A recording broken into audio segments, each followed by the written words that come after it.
Alrighty, I'm going to do a video on if you can make money raising hogs. So we first started doing hogs just to have pork for ourselves at a cheaper price than what the stores are doing. So this is 2020, and so these are going to be our 2019 hogs, and these are pretty straightforward, and the numbers I put together are pretty straightforward. So we only did two. And then we keep half of one. So we sold 1.5 hogs. And all that was to family. We do have them in a big enough enclosure that we consider them to be pasture. They are on pasture, they're on dirt. They have a lot of range to run around. So we purchased the feeder pigs at $40 a head. So we're at $80 already. Each one consumed about $250 worth of grain, and then we throw scraps out there, lettuce and whatever. We got a pretty good set. It kept them healthy, kept them hosed down. We didn't have to put any meds in them. So our total cost is about $290 into each pig. So that comes out to be $580.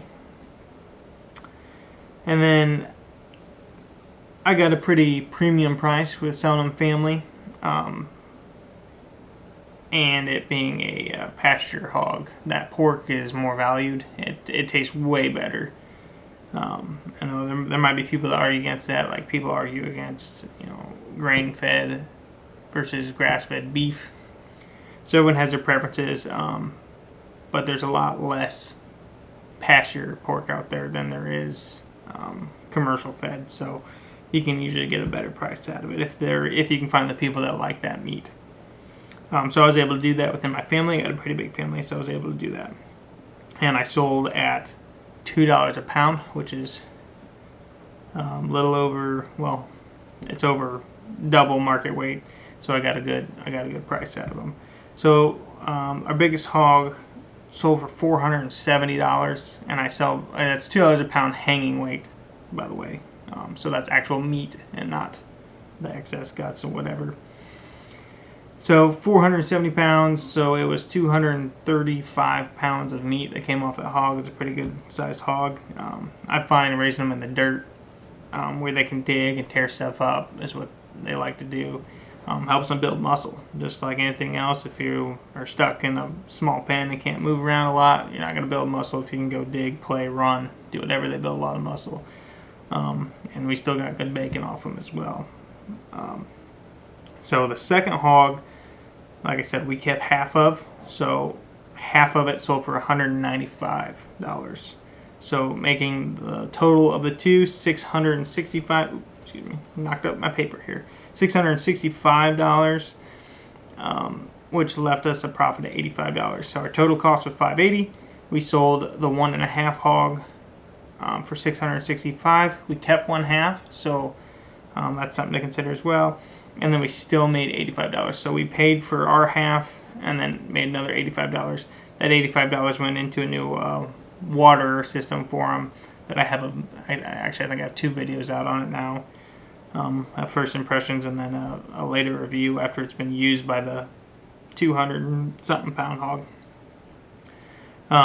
And that was a galvanized hog water, so that was about $80. So it broke even, but we still got half a hog basically for free for the labor. Had we had more hogs, we obviously would have made more money because we only eat about half a hog a year. And then we do a lot of pork patties and loins and everything as well. Bacon, sausage, brats, stuff like that. So I think you can make money raising hogs at small quantities. Your biggest problem is finding your market, and sometimes it's easier finding your market prior, trying to find people to say, hey, if I were to do this, would you be interested? And I'd have to sell it at this point or this price point and seeing if you get anyone to hit on or not. So this is my 3rd year doing hogs, and this has been my most profitable year. Just being more cost efficient with what type of grain, or where I'm getting my grain, and how I'm feeding my grain so they're not wasting as much, throwing it on the ground. My watering system, so I'm not having to mess with that all the time. The more you mess with it, time is money, so your time involved. But I only did 2, and I had people upset at me that I only did 2. So I already had the 2 sold immediately, and then I had people that wanted more. So I could have made more money, but at the time we were also running calves. I did a video on whether you can make money raising calves or not. And these are Holstein calves. And so we had a lot going on, so I only wanted to do the 2. So we could have made more money. Like I said, we're just kind of doing it for the meat, and then did the other one to pay for our meat. So if you have any questions, let me know in the comments. I'll get to it. I haven't had any issues yet, but people are stupid, so don't be stupid in the comments. If you don't like the video, stop watching it. So I'll get with your questions if you have any. Appreciate it.